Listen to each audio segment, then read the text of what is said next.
Number প্রশ্ন যেটা আছে, ইখতিয়ার উদ্দিন মোহাম্মদ বিন বখতিয়ার খিলজি কোন শাসককে পরাজিত করে বাংলার রাজধানী নবদ্বীপ জয় করেন? এই টপিকটা হচ্ছে প্রাচীনকাল যে আমাদের শাসনামল গুলো ছিল, উপমহাদেশে মুসলিম শাসনামল থেকে আসছে। তো মেডিকেল ভর্তি পরীক্ষায় প্রতি বছর একটা প্রশ্ন হচ্ছে প্রাচীন কাল থেকে থাকে, ঠিক আছে?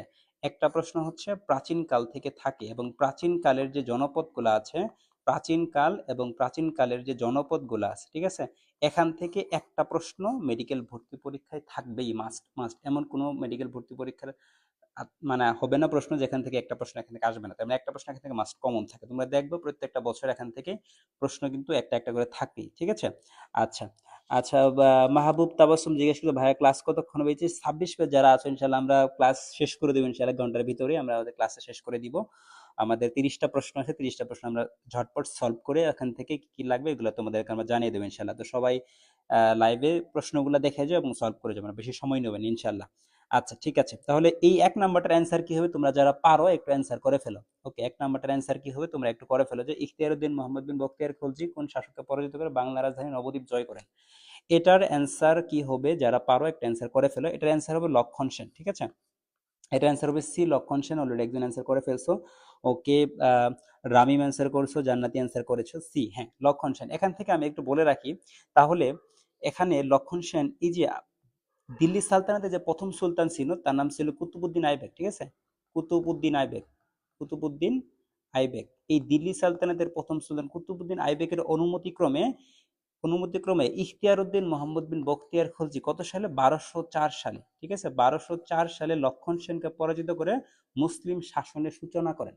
এই যে কয়েকটা কথা বললাম, তাহলে কত সাল? 1204 সালে। কার অনুমতি নিয়েছিল? কুতুবুদ্দিন আইবেক। তিনি কি দিল্লি সালতানাতের প্রথম সুলতান। তাহলে দিল্লি সালতানাতটা তোমাদেরকে পড়তে হবে, ঠিক আছে? তাহলে এই দিল্লি সালতানাতের যে প্রথম সুলতান কে ছিল? তাহলে তিনি ছিল কুতুবুদ্দিন আইবেক, ঠিক আছে? তার অনুমতি নিয়ে ইখতিয়ার উদ্দিন মোহাম্মদ বিন বখতিয়ার খলজি 1204 সালে লক্ষণ সেনকে পরাজিত করে বাংলায় মুসলিম শাসনের সূচনা করেন। তাহলে কে মুসলিম শাসনের সূচনা করলো এখানে? অবশ্যই হচ্ছে আমাদের ইখতিয়ার উদ্দিন মোহাম্মদ বিন বখতিয়ার খলজি। কাকে পরাজিত করছে মনে রাখতে হবে, ঠিক আছে? এই যে কয়েকটা কথা বললাম, এখান থেকে কিন্তু পরবর্তীবার প্রশ্ন কিন্তু পরীক্ষা আসতে পারে, ঠিক আছে? ওকে, ঠিক আছে, আমরা চলে যাই আমাদের নেক্সট প্রশ্নে। নেক্সট প্রশ্নে দেখো 2 নম্বর প্রশ্নে কি আছে? মুক্তিযুদ্ধকালে বাংলাদেশে ফিল্ড হাসপাতালের সূচনা করেন কে? এই যে তোমাদেরকে টপিক বলে এখান থেকে হাসপাতাল রিলেটেড বা মেডিকেল রিলেটেড যে জিনিসগুলো আছে, তোমাদেরকে এগুলো একটু জোর দিয়ে পড়তে হবে। তোমরা যখন জিকে পড়বা তখন এই যে মেডিকেল রিলেটেড যে জিনিসগুলো আছে এবং মেডিকেল হেলথের সাথে যে জিনিসগুলো যায়, সেটা তোমাদেরকে একটু ভালো মতো পড়তে হবে, ঠিক আছে? কারণ এই টপিকগুলো থেকে কিন্তু স্যারদের খুবই পছন্দের টপিক। স্যাররা চাই এই জিনিসগুলো তোমরা জানো, এই জিনিসগুলো তোমরা জেনে মেডিকেলে আসো, ঠিক আছে? তো এখান থেকে কিন্তু পরীক্ষায় প্রশ্ন আসে। তো 2 নম্বর প্রশ্নের অ্যান্সার যারা যারা পারো তারা একটু ঝটপট কমেন্টে জানায় দাও যে 2 নম্বর অ্যান্সারটা কি হবে। 2 নম্বর প্রশ্নের অ্যান্সারটা কি হবে সবাই যারা যারা পারো একটু জানিয়ে দাও। 2 নম্বর প্রশ্নের অ্যান্সারটা কি হবে যারা যারা পারবে একটু জানিয়ে দাও কমেন্টে, ঠিক আছে? আচ্ছা, 2 নাম্বারটার অ্যান্সার কি হবে? 2 নাম্বার অ্যান্সার হচ্ছে এ, ক্যাপ্টেন আখতার আহমেদ। এই প্রশ্নটা একটা ম্যাজিক আছে, ঠিক আছে? অনেকেই মনে করে এই অ্যান্সারটা হচ্ছে হওয়া উচিত কি ডক্টর জাফরুল্লাহ চৌধুরী বা ডক্টর এম এ মবিন, তার ডাক্তার মানুষ যেহেতু, তাই না? এদের অ্যান্সার, তারাও এই হাসপাতালের পিছনে কিন্তু কাজ করছে, কিন্তু এটার অ্যান্সার কি হবে? অ্যান্সার হবে ক্যাপ্টেন আখতার আহমেদ। কারণ কি, এখানে আমি একটু স্টোরি বলে থাকি, এটা একটু শুনো সবাই মনোযোগ দিয়ে। যে মুক্তিযুদ্ধের সময় তারা যখন যুদ্ধ করতো, যে যোদ্ধারা আহত হইতো তাদের সেবা দানের জন্য একটা মানে হাসপাতাল করার, মানে সাময়িক যে একটা হাসপাতাল করা দরকার সেখানে ছিল, ঠিক আছে? তো 2 নং সেক্টর ছিল, ঠিক আছে? বলতো 2 নং সেক্টরের কমান্ডার কে ছিল? Sector commander. 2 নং সেক্টরের সেক্টর কমান্ডার ছিল খালেদ মোশাররফ। কে ছিল? কমান্ডার ছিল হচ্ছে কমান্ডার, 2 নং সেক্টরের কমান্ডার ছিল খালেদ মোশাররফ, ঠিক আছে? খালেদ মোশাররফ, কে ফোর্স যাকে আমরা বলে থাকি, ঠিক আছে? তাহলে এই খালেদ মোশাররফ 2 নং সেক্টরের সেক্টর কমান্ডার, তার অনুমতি নিয়ে বা তার সাহায্যে তাকে একটা প্রস্তাব দিছিল, কে এই প্রস্তাব দিছিল ক্যাপ্টেন আখতার আহমেদ, একটা হাসপাতাল প্রতিষ্ঠা করার জন্য, ঠিক আছে? সেই হাসপাতাল কি দিবে? মুক্তিযোদ্ধাদের সেবা দিবে, মুক্তিযুদ্ধের সেবা, আহত মুক্তিযুদ্ধের সেবা দেওয়ার জন্য একটা হাসপাতাল প্রতিষ্ঠার প্রস্তাব দেন। তাহলে মেইনলি এই ফিল্ড হাসপাতাল প্রস্তাব বা সূচনা কে করলো? এই ক্যাপ্টেন আখতার আহমেদ করলো। এর পিছনে কাহিনী জড়িত আছে। তখন জায়গা ছিল না পর্যাপ্ত পরিমাণে, ঠিক আছে? পর্যাপ্ত পরিমাণে জায়গা ছিল না। তো কুমিল্লার সীমান্তের কাছে, কুমিল্লার সীমান্তের কাছে, এই কথাটা শুনো তাহলে, কুমিল্লার সীমান্তে, হ্যাঁ কুমিল্লার সীমান্তে একটা জায়গায় তারা গোয়াল ঘর পরিষ্কার করছিল, ঠিক আছে? গোয়াল ঘর ছিল, এই গোয়াল ঘর পরিষ্কার করে সেখানে তক্তা বিছাইছে, ঠিক আছে, কিছু তক্তা বিছিয়ে সেখানে সাময়িকভাবে কার্যক্রম শুরু করা হলো। হাসপাতালের সূচনাটা শুরু হলো কই থেকে? এই কুমিল্লার সীমান্তে একটা গোয়াল ঘরে এই যে তক্তা বিছিয়ে সেখানে সাময়িক কার্যক্রমগুলো কিন্তু শুরু হয়েছিল। এই ফিল্ড হাসপাতাল বুঝতে পারছো, যেখানে একটা ফিল্ডে সেখানে যে আহত মুক্তিযোদ্ধা সেবা দেওয়ার জন্য এটা করা হয়েছিল। কথাগুলো ভালো মতো শুনে, কিন্তু এগুলো থেকে কিন্তু পরীক্ষা প্রশ্ন আসবে। তাহলে এই যে কে শুরু করলো, এর পরবর্তীতে এসে এটা এটা হচ্ছে ত্রিপুরাতে স্থানান্তর করা হয়। ত্রিপুরার মেলা ঘরে কোথায় স্থানান্তর করা হয়? ত্রিপুরার মেলা ঘরে এটা স্থানান্তর করা হয়, ঠিক আছে। ওকে, ওকে, জাকিউল ইসলাম বসু সেক্টর কমান্ডার হচ্ছে মোশাররফ, রাইট। ওকে, এখন দেখো এই ত্রিপুরার মেলা ঘরে এটা স্থানান্তর, কোথায় স্থানান্তর করা হয়? ত্রিপুরার মেলা ঘরে। এর পরবর্তীতে এই হাসপাতালটাকে আরো বর্ধিত করার জন্য, আরো ভালো মতো কাজ করার জন্য কে কাজ করলো? ডক্টর জাফরুল্লাহ চৌধুরী, ঠিক আছে। ডক্টর জাফরুল্লাহ এবং ডক্টর মবিন, ঠিক আছে। তারা দুইজন কি করলো? এই হাসপাতালকে পরবর্তীতে কার্যক্রমগুলোকে বর্ধিত করার জন্য তারা কাজ করলো। তাহলে অ্যান্সারটা কিন্তু এখন তাদের হবে না, তারা এগুলো পরবর্তীতে কাজ করছে, সূচনা করছে কিন্তু ক্যাপ্টেন আক্তার আহমেদ। তাহলে এই দুইটার অপশন দেওয়ার বুঝলাম আমরা, কিন্তু ক্যাপ্টেন সিতারা বেগমের এর ছিল, বুঝছো। এই যে এই কমান্ডিং অফিসার ছিল, এই হাসপাতালের কমান্ডিং অফিসার, কারণ মুক্তিযুদ্ধের সময় এগুলো চালাইতে অবশ্যই তত্ত্বাবধান লাগতে কারো, ঠিক আছে। এর কমান্ডিং অফিসার ছিল ক্যাপ্টেন সিতারা বেগম। এটা কিন্তু পরীক্ষায় আসার মতো, পরবর্তী মেডিকেল ভর্তি পরীক্ষা এটা কিন্তু দিয়ে দিবে ইনশাল্লাহ, এটা আসার মতো, বুঝছো। তাহলে কমান্ডিং অফিসার কে ছিল? ক্যাপ্টেন সিতারা বেগম, ঠিক আছে। ক্যাপ্টেন সিতারা বেগম এইগুলা একটু সুন্দর মতো মনে রাখো, ঠিক আছে, এবং স্ক্রিনশট দিয়ে রাখো। ক্যাপ্টেন সিতারা বেগম এই কি ছিল? কমান্ডিং অফিসার ফিল্ড হাসপাতালের। এই যে প্রশ্নগুলো করলাম, এই প্রশ্নগুলো অবশ্যই অবশ্যই মনে রাখবে, কোথায় ছিল, কোথা থেকে স্থানান্তর করলাম আমরা, এই যে একটা প্রশ্ন, এগুলো হচ্ছে প্রশ্ন সলভ। শুধু তুমি উত্তর পড়ে গেলা যে এটা ক্যাপ্টেন সিতারা বেগম, তাহলে হলো না। এটা ব্যাখ্যা সহ পড়লা, ব্যাখ্যা সহ পড়লে এই পরবর্তীতে এই প্রশ্নগুলো থেকে কিন্তু জিকে প্রশ্ন হয়, বুঝতে পারছো আমরা? তাই প্রশ্ন সলভিং ক্লাসের এটাই হচ্ছে আমাদের উদ্দেশ্য, রাইট। আচ্ছা, এইবার আসো। 2026 বেশ আসো, চিন্তা করো না, তোমাদের বায়োলজি নিয়ে ইনশাল্লাহ আমি আছি। তোমাদের বায়োলজির জন্য সেরা একটা জিনিস আসতে যাচ্ছে। আমি বায়োলজি সাজেশন ক্লাস দিচ্ছি টপিক ভিত্তিক, তোমরা অবশ্যই সেগুলো দেখবে। একটা চ্যাপ্টার থেকে কোনগুলা পরীক্ষা আসবে ইনশাল্লাহ সেগুলা একদম ক্লিয়ারলি বলে দিব, এবং কতটুকু লিখবা এগুলো আমাদের ওয়ান শট ক্লাস আছে ইনশাল্লাহ, আমরা একদম ডিটেলস আলোচনা। এখন দেখো 3 4 5 তিনটা প্রশ্ন, যারা পারবা ঝটপট অ্যান্সার করো, যারা পারবা প্রশ্ন দেখার সাথে ঝটপট অ্যান্সার করো, আমরা এগুলো ডিটেলস এখন আলোচনা করার চেষ্টা করবো। ওকে, দেখো 3 নাম্বার প্রশ্নটা কি? স্বাধীন বাংলাদেশকে স্বীকৃতি দেওয়া প্রথম মুসলিম প্রধান রাষ্ট্র কোনটি? এই টপিকটা সবাই সবাই এখানে M100 স্টার দিয়ে রাখো, যে বাংলাদেশের স্বাধীনতার পর কোন দেশ কখন স্বীকৃতি দিছে।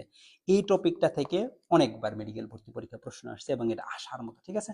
তাহলে যারা অ্যান্সার করবো অবশ্যই প্রশ্ন নাম্বার লিখে সেটা অ্যান্সার করে দেবে। 3 নাম্বার প্রশ্ন অ্যান্সার দিচ্ছ, 3 নাম্বার উত্তর কত এটা অ্যান্সার লিখবে, ঠিক আছে।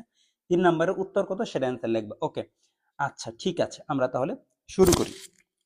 দেখো, স্বাধীন বাংলাদেশকে স্বীকৃতি দেওয়া প্রথম মুসলিম প্রধান রাষ্ট্র কোনটি? কি চাইছে? মুসলিম প্রধান রাষ্ট্র। এখানে তো সবগুলোই মুসলিম রাষ্ট্র, ইন্দোনেশিয়া, মালয়েশিয়া, ইরাক, সেনেগাল, তাই না? এখন কোনটা প্রথম দিছিল? সেনেগাল। অ্যান্সার কি হবে? সেনেগাল। তাহলে এটার অ্যান্সার হবে সেনেগাল। এখন কথা হচ্ছে ভাই তাহলে অন্যগুলো কেন হলো না? এই যে সেনেগাল তিনি দিছে হচ্ছে সর্বপ্রথম 1 ফেব্রুয়ারি, ঠিক আছে, 1 ফেব্রুয়ারি 1972 সালে দিছে, বুঝছো। আবার এই ইন্দোনেশিয়া এবং মালয়েশিয়া এরা দিছে 1972-এর 25 ফেব্রুয়ারি, 25 ফেব্রুয়ারি, ঠিক আছে।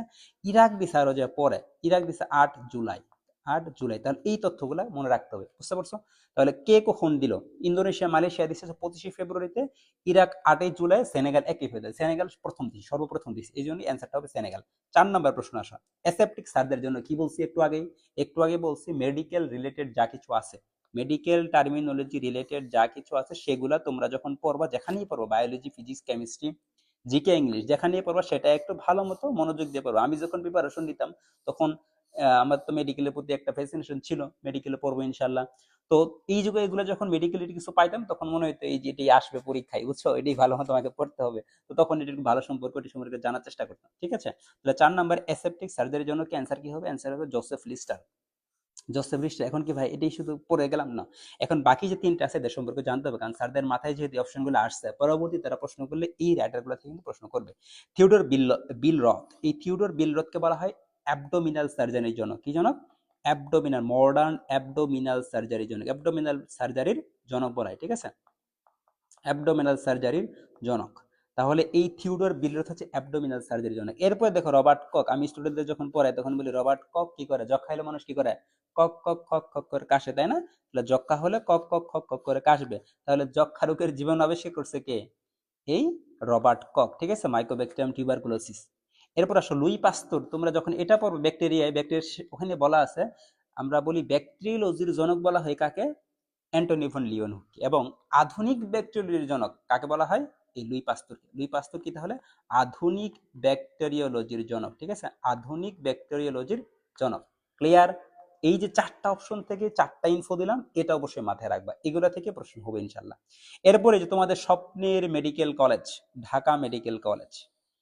এমন স্টুডেন্ট যারা এবার পরীক্ষা দিছে তাদের স্বপ্ন ঢাকা মেডিকেল কলেজ, না ঢাকা মেডিকেল সম্পর্কে কিছু জানে না, তাহলে কেমন হইলো বলো তো? তুমি ঢাকা মেডিকেল কলেজে পড়তে চাও, ঢাকা মেডিকেল কলেজে কবে প্রতিষ্ঠিত হয়েছে এটা জানবা না তুমি? তো এইগুলা কিন্তু, যেগুলা একটু প্রাচীন medical college, Salimullah medical college, Mymensingh medical college, এগুলো সম্পর্কে দু একটা ইনফো জানবা, ঠিক আছে? এগুলার আবিষ্কার কি, কিভাবে প্রতিষ্ঠিত হলো, অবশ্যই জানবা, কারণ স্যারদের এগুলো প্রিয় টপিক, স্যাররা প্রশ্ন করে, তাহলে তার এখান থেকে প্রশ্ন দিবে। ঢাকা মেডিকেল কলেজ কবে এই প্রশ্নের অ্যান্সার সবাই করবা, দেখি তোমরা পারো কিনা। ঢাকা মেডিকেল কলেজের গেটের সামনে একটা কি আছে, সুন্দর করে একটা লোগো আছে, সেই লোগোর এখানেই কত সালে প্রতিষ্ঠিত হয়েছে সেটা কিন্তু দেওয়া আছে। তো এটার অ্যান্সার আমি সবার থেকেই চাই, তোমরা পারো বা না পারো অন্যটা দেখে হলে অ্যান্সার করবা যে এটার অ্যান্সার কি। হ্যাঁ, 5 নাম্বারটার অ্যান্সারটা কি, সবাই করবে এটা, বলো। কারণ ঢাকা মেডিকেল কলেজে পড়তে চাও, এটা কত সালে প্রতিষ্ঠিত হয়েছে এটা যদি না পারো তাহলে এটা আসলে খুবই অন্যায় কাজ, ঠিক আছে, খুবই অন্যায় কাজ। 4 নাম্বার অ্যান্সার করছো, আমি তোমাদের কমেন্ট গ্রুপে দেখি। মাহবুবা তাবাসসুম, তুমি 4 নাম্বার অ্যান্সার করছো, রাইট। হ্যাঁ, Joseph Lister, good, very good. জান্নাতি প্রধান অ্যান্সার করছো, ওকে। জাকিরুল ইসলাম শিবলি অ্যান্সার করছো 5 নাম্বারটা, ওকে, তুমি তো পেরে গেছো, ঢাকা মেডিকেলে তোমার ইনশাল্লাহ চান্স হয়ে যাবে।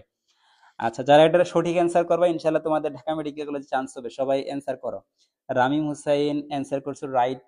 হুমায়রা হিমু, রাইট, এই তো তোমরা তো পারো। আসিয়া আক্তার অ্যান্সার করছো ডি। এই যে দেখো, ঢাকা মেডিকেল কলেজ তোমাদের একটা কি করলো, মানে এটার প্রতি তোমাদের একটা ফ্যাসিনেশন কাজ করবে, তোমরা এখানে পড়তে চাও, সবাই দেশের সর্বসেরা মেডিকেল কলেজ, তাই না? তাহলে দেখো, যখন তুমি পড়বা, তোমার পড়ার ভিতরে এই মোটিভেশনটা নিয়ে আসবা। তুমি একটা চ্যাপ্টার পড়তেছো, তার মানে কি মেডিকেলে 100টা প্রশ্ন হবে একটা চ্যাপ্টার, তার ওই চ্যাপ্টার থেকে পরীক্ষায় একটা প্রশ্ন আসবেই। তাহলে তুমি এক ধাপ তোমার মেডিকেল কলেজের দিকে, মেডিকেল স্বপ্নের দিকে এগিয়ে গেলা। তুমি এই যখন একটা চ্যাপ্টার পড়তেছো, এই যে একটা ক্লাস করতেছো, তুমি জিকেতে একটু আগায় থাকলা, তুমি একটা প্রশ্ন পেরে গেলা। এই জিনিসটা তোমার মাথার ভিতরে কাজ করতে হবে, যে সময় নষ্ট করা যাবে না, আমি যতটুকু পড়বো তত এক ধাপ আমার স্বপ্ন পূরণের দিকে আমি এগিয়ে গেলাম। এই জিনিসটা সবসময় মাথার ভিতরে থাকে, বুঝছো? যারা সেরাভাবে প্রিপারেশন নিবা এবং একাডেমিক থেকে নিজেকে সেরাভাবে গড়ে তুলবা, ইনশাল্লাহ তাদেরই কিন্তু মেডিকেলে জায়গা হবে। এখন কিন্তু আর আগের মতো সময় নেই যে অ্যাডমিশনের দিকে, যে বোর্ড পরীক্ষার আগে এসে অনেকেই মানে আগে পড়ো নাই, বোর্ড পরীক্ষাকে প্রিপারেশন নিয়ে একটু পরীক্ষা দিয়ে পাশ করে যাও, ভালো একটা রেজাল্ট আছে, কিন্তু অ্যাডমিশনে কিন্তু এটা সম্ভব না বাবা। অ্যাডমিশনে তোমাকে অবশ্যই ভালো মতো পড়তে হয়, বুঝতে পারছো? অ্যাডমিশনে না পড়লে কিন্তু এখানে সিট সংখ্যা খুবই কম, এখানে তুমি ফাইট দিয়ে কিন্তু পারবে না যদি আগে থেকে তুমি নিজেকে ভালোভাবে প্রিপেয়ার না করো, ঠিক আছে? তাহলে অ্যান্সার কি, তোমরা সবাই অ্যান্সার দিয়ে দিয়েছে, এটা আর আমি দিব না। এটা হচ্ছে 1946 সাল। তবে বলতে পারবা এটা কত তারিখ হয়েছিল? এটা কিন্তু অনেকেই পারবে না, তাই না? 10 জুলাই, কত? এই যে আমাদের জুলাই মাস, আমাদের প্রিয় মাস, তাই না? জুলাই মাস, তাহলে 10ই জুলাই, কত? 1946 সালের 10ই জুলাই ঢাকা মেডিকেল কলেজ প্রতিষ্ঠিত। তারিখটা সবাই শিখে নাও, তারিখটা কিন্তু জানতা না কেউ, তাই না? তাহলে তারিখটা অবশ্যই শিখে নিবা। আচ্ছা, এইবার আমরা চলে আসলাম আমাদের 6 এবং 7 নাম্বার প্রশ্নে। প্রশ্ন দেখে অ্যান্সার করো। হ্যাঁ, 6 এবং 7 প্রশ্ন দেখবে, অ্যান্সার করবা, ঠিক আছে? আমরা তাড়াতাড়ি শেষ করে দেবো ইনশাল্লাহ। এই 6 নাম্বার প্রশ্নটা হচ্ছে তোমাদের, এটা আগে থেকে আসছে, মানে এই যে আমাদের এখন জুলাইয়ের পরে সব টাকা কিন্তু চেঞ্জ হয়ে গেছে, বুঝছো? জুলাইয়ের পরে সব টাকার কি, মুদ্রার সব চেঞ্জ হয়ে গেছে, তাই না? এই বাংলাদেশের 100 টাকার নোটে কোন মসজিদের ছবি আছে? এটা কিন্তু আগে ছিল তারা মসজিদ অ্যান্সার, ঠিক আছে? এটা ছিল আগে, ছিল কি তারা মসজিদ অ্যান্সার। এখন কিন্তু তারা মসজিদ নাই, বুঝছো? এখন কিন্তু তারা মসজিদ নাই, এখন কি আছে এটা তোমাদেরকে একটু জানতে হবে, বুঝছো? এখন কি আছে বলো তো? এখন 100 টাকার নোট কার কাছে আছে? এখন 100 টাকার নোট কি তোমাদের কাছে আছে? কারো কাছে 100 টাকার নোট? এখন নতুন একটা 100 টাকার নোট নিবা, এখন যে টাকাগুলো বেড়েছে সব টাকা একটা করে কালেক্ট করো, বুঝতে পারছো? তো আমার এক স্টুডেন্ট পরীক্ষা দিচ্ছে, তার পকেটে নাকি 100 টাকা ছিল, বুঝছো? তো বলছে, ভাইয়া আমি তো এটা 100 টাকা আমার পকেটে ছিল, আমি সেটা দেখে অ্যান্সার করছি। তার কিন্তু ময়মনসিংহ মেডিকেল কলেজে চান্স হয়ে গেছে, আমি তাকে পড়াইতাম বাসায়, ঠিক আছে? তার কিন্তু ময়মনসিংহ মেডিকেল চান্স হয়ে গেছে। তো তার এরকম পকেটে টাকা রাখবা, কখন কি কাজে লেগে যায়, বুঝছো? মিলন স্যার কিন্তু এটা দেখবে না, মেডিকেল ভর্তি পরীক্ষায় মিলন স্যার থাকবে না, বুঝছো? এই টাকা কিন্তু রাখতে পারো, নতুন টাকাগুলো অবশ্যই কালেক্টে রাখবা, 5 টাকার নোট, 10 টাকার নোট, কোন টাকায় কি আছে, বুঝছো? তাহলে নতুন যে এখন যে নতুন টাকা হয়েছে, এখন নতুনটা কিন্তু চেঞ্জ হয়ে গেছে। এখন নতুন যে 100 টাকার নোট, 100 টাকার নোট, এখানে কি আছে? নতুন 100 টাকার নোটের সামনে, সামনে কি আছে? নতুন 100 টাকার নোটের সামনে হচ্ছে বাগেরহাটের 60 গম্বুজ মসজিদ। হ্যাঁ, সামনে আছে 60 গম্বুজ মসজিদ। ষাট গম্বুজ, বাগেরহাটের ষাট গম্বুজ, এটা ভালো মতো পড়বা, ষাট গম্বুজ মসজিদে কি কি আছে। এরপরে পেছনে কি আছে, এক অপর পৃষ্ঠে আসে হচ্ছে সুন্দরবনের ছবি। কিসের ছবি? সুন্দরবনের ছবি। তো এটা সবাই কমেন্ট করো। 100 টাকার নোটে সামনে কি আছে পিছনে কি আছে, যা লেখছি সেটা আবার তোমরা লিখে কমেন্ট করো যে সামনে কি ছিল পেছনে কি ছিল। একবার কমেন্ট করলে ইনশাল্লাহ এটা সারা জীবন মনে থাকবে। বুঝছো? তাহলে সামনে কি আছে পেছনে কি আছে বলো। এই যে 100 টাকার নোটে নতুন 100, আগে ছিল তারা মসজিদ, এখন এগুলো সবকিছু চেঞ্জ হয়ে গেছে, উল্টাপাল্টা হয়ে গেছে কিন্তু, বুঝছো? এখন কিন্তু ভুল অ্যান্সার করা যাবে না। বুঝছো? আচ্ছা। হ্যাঁ, তোমার ছিল আশি একটা, তোমার কাছে টাকা পয়সা আছে নাকি? তাহলে সবাই কি বলছি আজকে থেকে, সবাই কি করবা, একটা করে টাকা, নতুন টাকা রাখবা। বুঝছো? ওকে, ঈদের সালামি, ঈদের সালামি নতুন টাকা নিবা। এবার আসো 7 নম্বর প্রশ্ন। 7 নম্বর প্রশ্ন অ্যান্সার করো তো দেখি। ছয়ের ডি অ্যান্সার করছে, রাইট। কিন্তু এখন এখন কি, এখন হচ্ছে ষাট গম্বুজ মসজিদ আর সুন্দরবন। এরপর 7 নম্বর প্রশ্ন, সড়ক পথে, এটা কিন্তু একটা ট্রিকি প্রশ্ন করছিল, বুঝছো? সড়ক পথে সংক্ষিপ্ত দূরত্বে টেকনাফ থেকে তেতুলিয়া যেতে হলে নিচের কোন জেলাটি অতিক্রম করতে হবে? টেকনাফ থেকে তেতুলিয়া যেতে হলে কোন জেলাটি অতিক্রম করতে হবে? আমার কথাগুলো শুনবা, এখন থেকে টপিক জানতে পারবা কোনটা জিকেতে আসবে, এবং এই প্রশ্নগুলো ব্যাখ্যা সলভ করলে অনেক কিছু হয়ে যাবে তোমার, ঠিক আছে? বুঝতে পারবা জিকে কিভাবে পড়তে হবে। আচ্ছা, যারা ক্লাসে আছে সবগুলো অ্যান্সার করার চেষ্টা করো। এবং সবাইকে বলে রাখি, আমরা কিন্তু আজকে যারা সঠিক উত্তর দিবে এখান থেকে আমরা একজনকে ছোট একটা মোবাইল রিচার্জ গিফট দেবো ইনশাল্লাহ, ড্র সেশন করার মাধ্যমে। লাইভ যারা কমেন্ট করবে সবগুলো আমরা দৈবভাবে একজনকে নির্বাচন করব। আচ্ছা, তাহলে এই সাতের অ্যান্সার কি হবে বলো। আচ্ছা, এখান থেকে আমি দুইটা ইনফো দিয়ে রাখি। এই যে টেকনাফ, তাই না? এই টেকনাফ কি দেশের সর্বদক্ষিণ, তাই না? সর্বদক্ষিণ, সর্বদক্ষিণের কি উপজেলা, তাই না? সর্বদক্ষিণ পাশে কি থাকে? সর্বদক্ষিণ হচ্ছে টেকনাফ। আর তেঁতুলিয়া কি? সর্ব উত্তরের উপজেলা, সর্ব উত্তরের উত্তরের উপজেলা। আর সর্বোত্তরের জেলার নাম কি বলতো? সর্বোত্তরের জেলার নাম বলবা। সর্বোত্তরের জেলার নাম কি? সর্বোত্তরের জেলা কোনটা, সর্বোত্তরের উপজেলা কোনটা, ঠিক আছে? আচ্ছা, তোমরা যারা ক্লাস করতেছো একটু কাইন্ডলি এই ক্লাসটা তোমাদের ফ্রেন্ডদের উপকার করার জন্য তোমরা তোমাদের টাইমলাইনে শেয়ার করতে পারো। আসলে এই পড়াশোনার এইগুলা শেয়ার করলে কিন্তু খারাপ কিছু না, ঠিক আছে? তোমার একটা ফ্রেন্ড হয়তো বা এটার মাধ্যমে জানতে পারবে। তোমরা তো কত মিমস টিপস টিপস শেয়ার করো, অবশ্যই তুমি স্টুডেন্ট, তোমার প্রোফাইলে সবসময় স্টুডেন্টের কাজগুলো থাকবে, তাই না? তুমি পড়াশোনা করতেছো, তাহলে এটা একটু সবাই শেয়ার করে দিতে পারো চাইলে। তোমাদের যদি কোনো সমস্যা না হয়, ইনশাআল্লাহ তোমাদের মাধ্যমে হয়তো তোমাদের ফ্রেন্ডরা যুক্ত হতে পারবে। এই পোস্টটা জাস্ট শেয়ার করে দিবে তোমাদের টাইম লাইন। আচ্ছা, এখন দেখো, যারা বিসিএস প্রিপারেশন নিবে তারা কিন্তু আমার ক্লাসটা দেখতে পারো, ঠিক আছে? আচ্ছা, তাহলে সড়ক পথে সংক্ষেপে দূরত্ব কি বলছি? টেকনাফ তাহলে সর্বদক্ষিণের উপজেলা, তেতুলিয়াটা হচ্ছে সর্ব উত্তরের উপজেলা। সর্ব উত্তরের জেলা কি কমেন্টে জানাও। এখন এই যে বলছে, যদি তুমি টেকনাফ থেকে তেতুলিয়া যেতে চাও তাহলে তোমাকে কোন জেলাটা অতিক্রম করতে হবে? এখন অনেক জেলায় অতিক্রম করতে পারে, এখন এই অপশনগুলোর ভিতরে কোনটা অতিক্রম করতে হবে? তো মনে রাখবা, অবশ্যই আমাকে যদি দেশের দক্ষিণ প্রান্ত থেকে উত্তর প্রান্তে যাইতে হয়, মাঝখানে অবশ্যই আমাকে একটা জিনিস পাড়ে দিতে হবে, ঠিক আছে? সেটা কি? সেটা হচ্ছে যমুনা সেতু। যমুনা সেতু কি সেতু? যমুনা সেতু। যমুনা সেতু উঠছো উঠছো কে কে? আমাদের বাড়ির পাশে যমুনা সেতু, বুঝছো? তাহলে যমুনা সেতু পার দিতে হবে। এই যমুনা সেতুর এক প্রান্তে হচ্ছে টাঙ্গাইল জেলা, টাঙ্গাইল, ঠিক আছে? আরেক প্রান্তে হচ্ছে সিরাজগঞ্জ জেলা। এখন তোমরা অ্যান্সার করো এটার কি হবে। সিরাজগঞ্জ, আরেক প্রান্তে কি জেলা আছে? সিরাজগঞ্জ জেলা, ঠিক আছে? সিরাজগঞ্জ, তার অ্যান্সার কি? অপশনে কি আছে? নওগাঁ, কুড়িগ্রাম, লক্ষ্মীপুর, সিরাজগঞ্জ। অ্যান্সার কি হবে? সিরাজগঞ্জ। তাহলে বুঝতে পারছো, এইভাবে কিন্তু একটু ট্রিকি প্রশ্ন হয়েছিল এইবার, এই প্রশ্নটা একটু ট্রিকি হয়েছিল, বুঝছো? ক্লিয়ার? আচ্ছা, ঠিক আছে। এবার আসো, আমরা চলে আসলাম 8, 9, 10, লাস্ট 3টা প্রশ্ন আমাদের, হ্যাঁ 3টা প্রশ্ন। 8 নাম্বার প্রশ্নের অ্যান্সার কি হবে দেখো তো। 8 নাম্বার প্রশ্ন, এটা একদম যারা খেলাধুলা দেখতে পছন্দ করে, তাহলে এই দেখো খেলাধুলা থেকে কিন্তু একটা প্রশ্ন আসবে। যারা ক্রিকেট খেলা দেখো তাদের জন্য এটা একটা প্লাস পয়েন্ট। এখন মেয়েরা ভাবতে পারো, ভাইয়া আমরা তো ক্রিকেট খেলা দেখি না, তাহলে আমরা কি প্রশ্ন পারবো না? আসলে ক্রিকেট খেলা দেখতে হবে এরকম না, একটু আপডেট থাকবা, হ্যাঁ? কখন কি শিরোপা জিতলো, কখন হচ্ছে কোন বিশ্বকাপ জিতলো, হ্যাঁ? বাংলা যদি বিশ্বকাপ জিততে পারে না, মেয়েদের খেলাগুলো দেখবা। ফুটবল খেলা, হ্যাঁ, মেয়েরা ফুটবল খেলায় ভালো করতেছে, শিরোপা জিতছে, তখন এগুলো একটু দেখবা, হ্যাঁ? ফুটবল, বাংলাদেশ ফুটবলও ভালো খেলতেছে, কাকা হারাইতেছে, কত রান হারাইতেছে, একটু এগুলো আপডেট রাখবে। খেলা যে বসে দেখতে হবে এরকম না, হ্যাঁ? আচ্ছা, খেলা থেকে কিন্তু প্রশ্ন আসে। তাহলে দেখো, 1971 সালে স্বাধীন বাংলা ফুটবল দলের অধিনায়ক কে ছিল বলো? অধিনায়কের নাম আসছে 71 সালে, কি ছিল? অ্যান্সার হবে জাকারিয়া পিন্টু। অ্যান্সার কি? জাকারিয়া পিন্টু। বাকি 9 এবং 10 নাম্বার প্রশ্ন অ্যান্সার কারা পারবা করো। এটা কিন্তু তোমাদেরকে পারতেই হবে। 9 এবং 10 এটা রিসেন্ট থেকে আসছে, সবসময় মাথায় মনে রাখবা। তোমাদের মেডিকেল ভর্তি পরীক্ষায় 2টা প্রশ্ন অবশ্যই অবশ্যই সাম্প্রতিক থেকে থাকবে। কি বলে দিছি?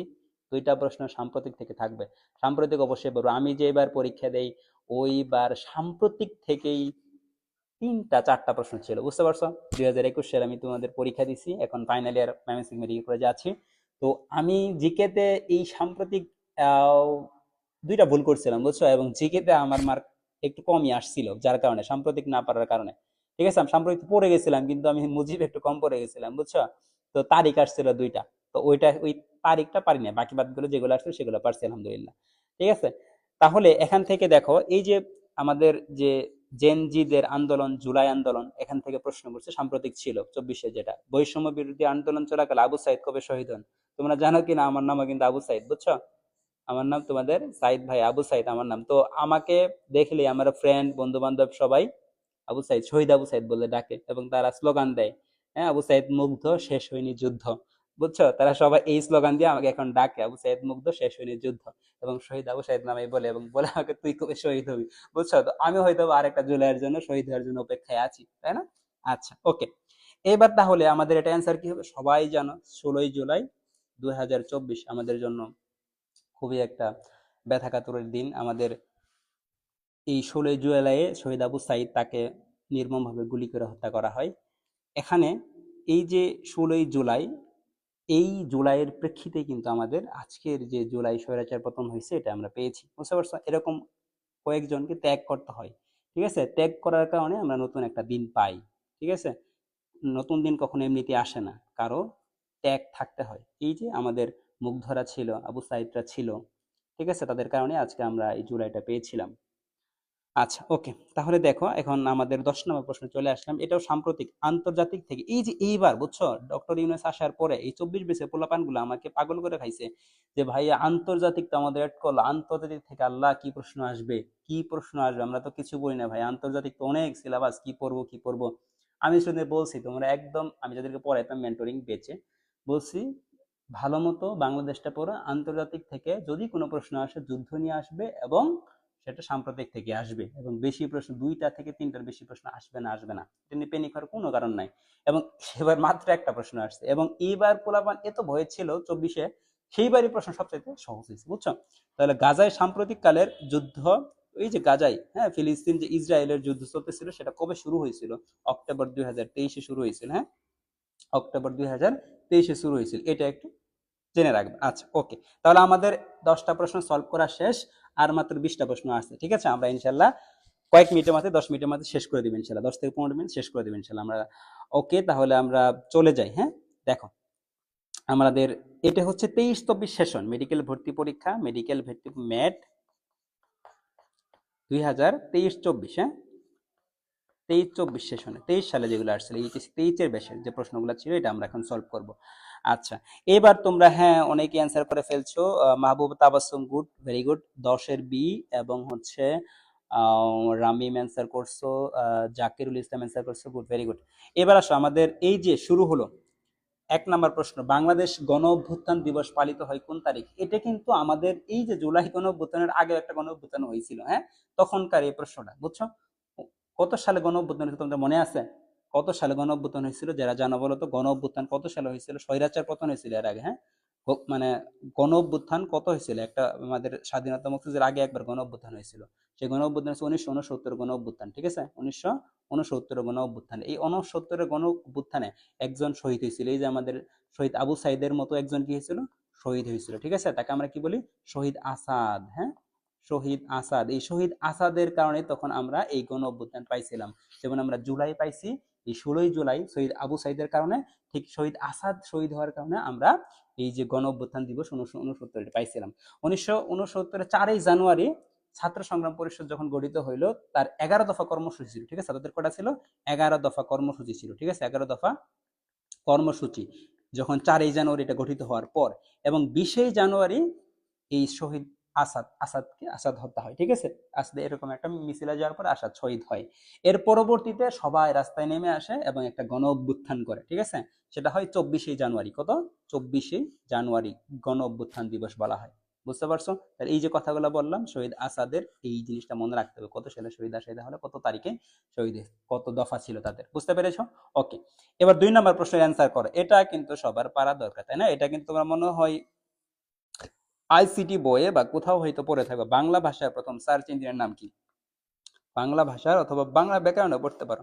বাংলা ভাষার প্রথম সার্চ ইঞ্জিন প্রজাপতি, ঘাসফড়িং, গুগল বাংলা, পিপিলিকা। ঘাসফড়িং, ঘাসফড়িং এর সায়েন্টিফিক নাম কি বলো তো তোমরা? সহজ ভাষায় ঘাসফড়িং একদিনে কত কিলোমিটার পর্যন্ত যাইতে পারে বলো তো? ঘাসফড়িং এর অনেকগুলো প্রশ্ন, আমি যখন ঘাসফড়িং এর পড়লাম আমাদের পড়াই, একটা টপিক থেকে যে টপিকগুলো দাগাই দিয়ে মাস্ট ওইগুলা থেকে প্রশ্ন আসে, ঠিক আছে? ঘাসফড়িং খুবই মজার, তোমাদের কাছে অনেক তথ্য মনে হয় ভাইয়া অনেক তথ্য পানিয়ে পরিচিতি পড়তে পারি না, কিন্তু যে টপিকগুলো অবশ্যই অবশ্যই পরীক্ষা প্রশ্ন আসবে সেগুলো পড়লে এগুলো সিকিউ এর জন্য স্পেশাল কয়েকটা টপিক আছে যেগুলো পড়লে মাস্ট কমন পড়ে সিকিউ এর জন্য, বুঝতে পারছো?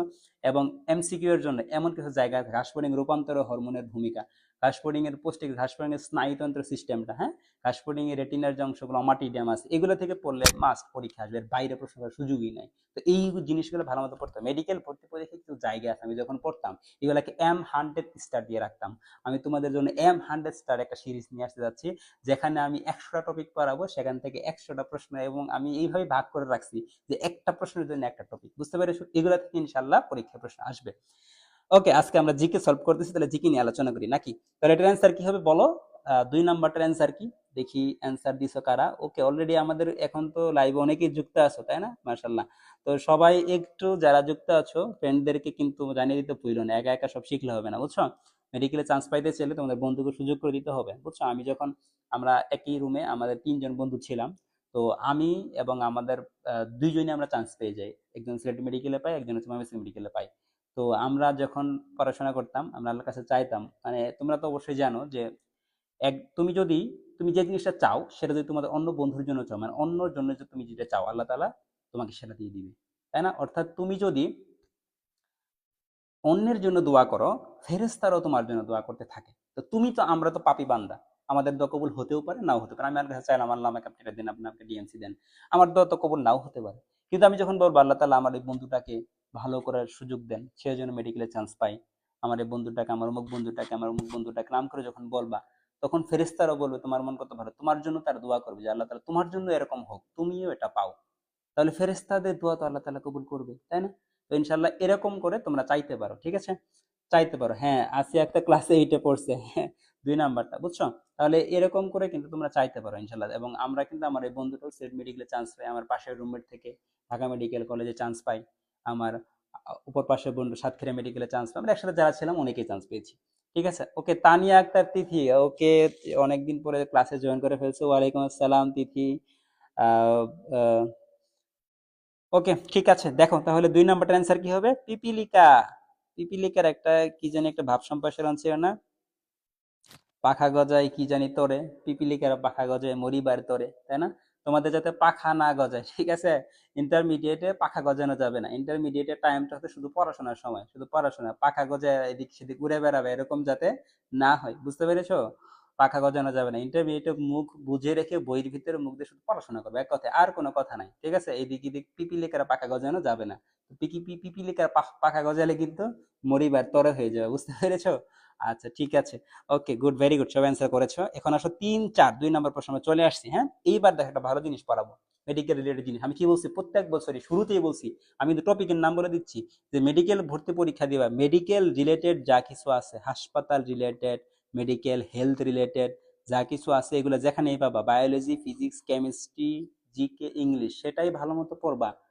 ক্লিয়ার? সেটাই ভালো মতো পড়বা। 2টা প্রশ্ন এর আগে দেখাইছি কিভাবে মেডিকেল থেকে 2টা প্রশ্ন আসছে, ফিল্ড হাসপাতাল আসছে একটা, হ্যাঁ? ওকে, 3 নাম্বার প্রশ্ন, দেখো এটা মুক্তিযুদ্ধ থেকে আসছে, মুজিবনগর সরকার, মুক্তিযুদ্ধকালীন মুজিবনগর সরকারের সর্বদলীয় উপদেষ্টা কমিটির চেয়ারম্যান কে ছিলেন? এটার অ্যান্সার কি হবে? যারা পারো অ্যান্সার করে, এবং 4 নাম্বার অ্যান্সার যারা পারবে তারাও করবে। 4 নাম্বারটা খুবই গুরুত্বপূর্ণ প্রশ্ন।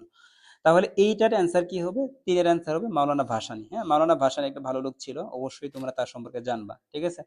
মাওলানা ভাসানী টাঙ্গাইলে তার বাড়ি, তো তার সম্পর্কে অবশ্যই তোমরা অনেক কিছু জেনে নিবে, বুঝছো? মাওলানা ভাসানী, এটা অ্যান্সার মাওলানা ভাসানী। এবং মুজিবনগর সরকার সম্পর্কে মুক্তিযুদ্ধ থেকে একটা জিনিস পড়লে মুজিবনগর সরকারটা ভালো মতো পড়বা, হ্যাঁ? মুজিবনগর সরকারে কে কোন দায়িত্বপ্রাপ্ত ছিল, এটা অবশ্যই কত সালে প্রতিষ্ঠিত হয়েছে, কত শপথ গ্রহণ করছে, এগুলো তোমরা ক্লাস, অনেক ছোট ক্লাসে পড়ে ফেলছো, জাস্ট একটু রিভিউ করলে হয়ে যাবে। এবার 4 নাম্বার প্রশ্ন, ইপিআই কর্মসূচি। এখন তোমরা বলো, বাচ্চাকালে তো সবাই টিকা দিছে নাকি? সবার হাতে দেখবা যে, সবার হাতে একটা টিকা আছে, টিকার দাগ আছে, হ্যাঁ? সবার দেখবা যে বাম হাতে একটা টিকার দাগ আছে, হ্যাঁ? ডেল্টয়েড মাসেলে, কোন মাসেলে? ডেল্টয়েড মাসেলে, বুঝছো? এই যে আমাদের যে হিউমেরাস বলে থাকি, হিউমেরাসের হেডের এখানে ডেলটয়েড মাসেল আছে, এই ডেলটয়েড মাসেলটা টিকা দেয়, দাগ হয়ে থাকে। এটা কি টিকা নাম জানো? যারা জানো একটু কমেন্টে জানাও। যে ইপিআই শিডিউলে জন্মের পর পরে একটা টিকা দেওয়া হয়, মানে জন্মের পরে আমাদের দেশে দেওয়া হয় না, দেওয়ার নিয়ম হচ্ছে জন্মের পরে, সেটা নর্মালি দেওয়া হয় 1 মাস বয়সে। ইপিআই শিডিউলে যে টিকাটা দেওয়া হয়। তাহলে 4 নাম্বারটার অ্যান্সার কি হবে? 4 নাম্বারটার অ্যান্সার দেখো, pentavalent hepatitis B human papilloma virus. অণুজীব চ্যাপ্টারটা যখন পড়াই, একদম ভাইরাসের অনেক কিছু কোন ভাইরাস দিয়ে কোন রোগ হয় মনে রাখতে প্রচুর একটু কষ্ট হয় তোমাদের, কিন্তু ওই যে 4টা আমি অনুভব পড়াই স্টুডেন্টদের, একদম মুখস্থ, সাথে সাথে মুখস্থ হয়ে যায়। তাহলে এটার অ্যান্সার কি হবে? Human papilloma virus. এই হিউম্যান পেপিলোমা ভাইরাস দিয়ে যারা অণুজীব পড়ছো বলো তো, 26 ব্যাচ যারা পড়ে ফেলছো ইতিমধ্যে, 2 দিন পরে পরীক্ষা, এখন বলে হিউম্যান পেপিলোমা ভাইরাস দিয়ে কি হয়, কোন ক্যান্সারটা হয়? এই ক্যান্সারটা মেয়েদের বেশি হয়, তাই না? মেয়েদেরই হয় এটা দিয়ে নর্মালি, হিউম্যান পেপিলোমা ভাইরাস, ঠিক আছে? এই এইচপিভি ভ্যাকসিন, তো এই হিউম্যান পেপিলোমা ভাইরাসের বিরুদ্ধে একটা টিকা দেওয়া হয়, এইচপিভি টিকা দেওয়া হয়, হিউম্যান পেপিলোমা ভাইরাসের টিকা দেওয়া হয়। এটা এখন বাংলাদেশে অনেক মানুষের এই জরায়ু ক্যান্সারটা হয়। এটা দিয়ে কি হয়? অ্যানোজেনিটাল ক্যান্সার বা জরায়ু ক্যান্সার নামে তোমরা একটা কথা শুনো, ঠিক আছে?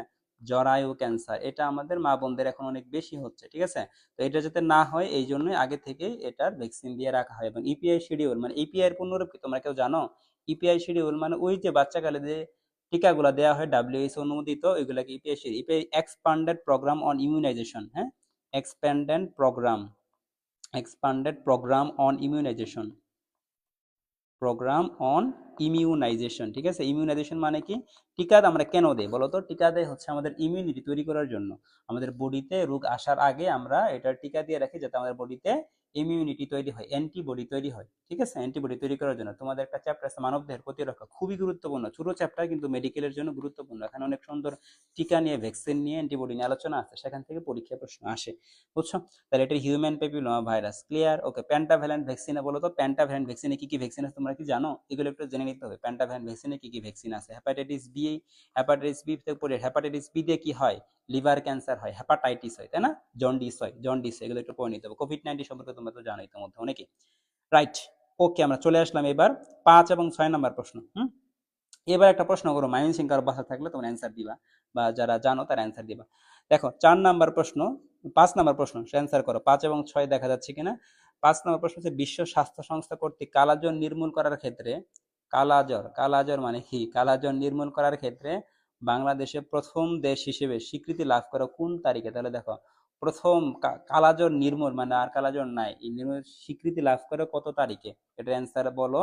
এবং 6 নাম্বারটার অ্যান্সার হচ্ছে, এটা বলবা, সেপ্টেম্বর অন যশোর রুট কবিতাটির রচয়িতাকে। একজন সেপ্টেম্বর অন যশোর রুট কবিতাটির রচয়িতাকে, এটা বলবা, ঠিক আছে?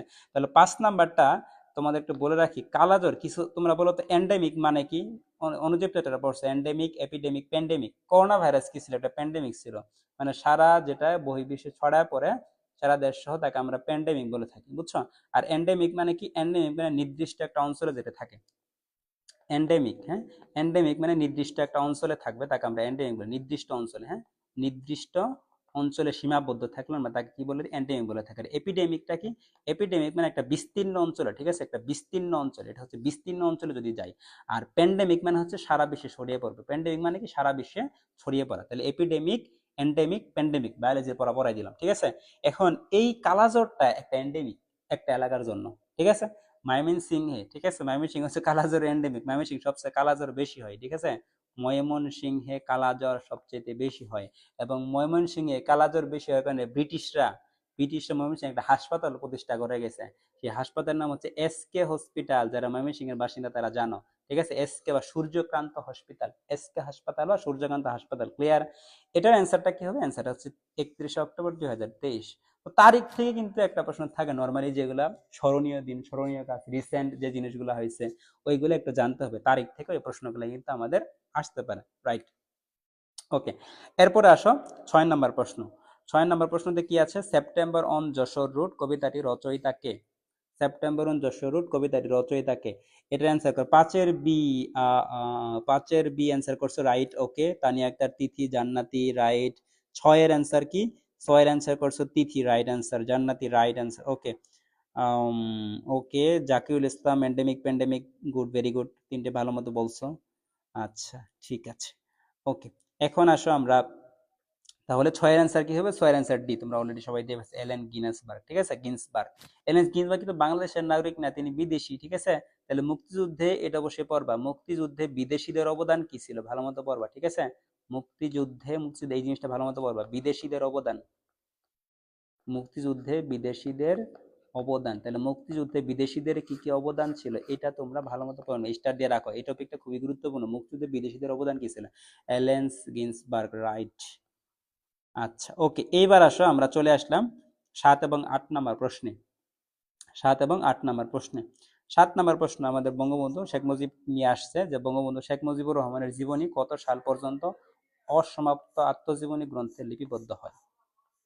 তাহলে এটা একটা অ্যান্সার করো, যে অসমাপ্ত আত্মজীবনী গ্রন্থ কত সাল পর্যন্ত গ্রন্থটি, তোমাদের বাংলা সেকেন্ড পেপারে একটা গল্প হয়তো বা আছে, এটার অ্যান্সার কি হবে। এবং 8 নাম্বারটা হচ্ছে ঢাকা গেট নির্মাণ করেন কে, এটা খুবই গুরুত্বপূর্ণ একটা প্রশ্ন। ঠিক আছে, ঢাকা গেট নির্মাণ করেন কে, এটা সবাই অ্যান্সার বলবা। ঢাকা গেট নির্মাণ করেন কি, হুম, এটা বলবা। তাহলে অসমাপ্ত আত্মজীবনী অ্যান্সার হবে সি নাম্বারটা।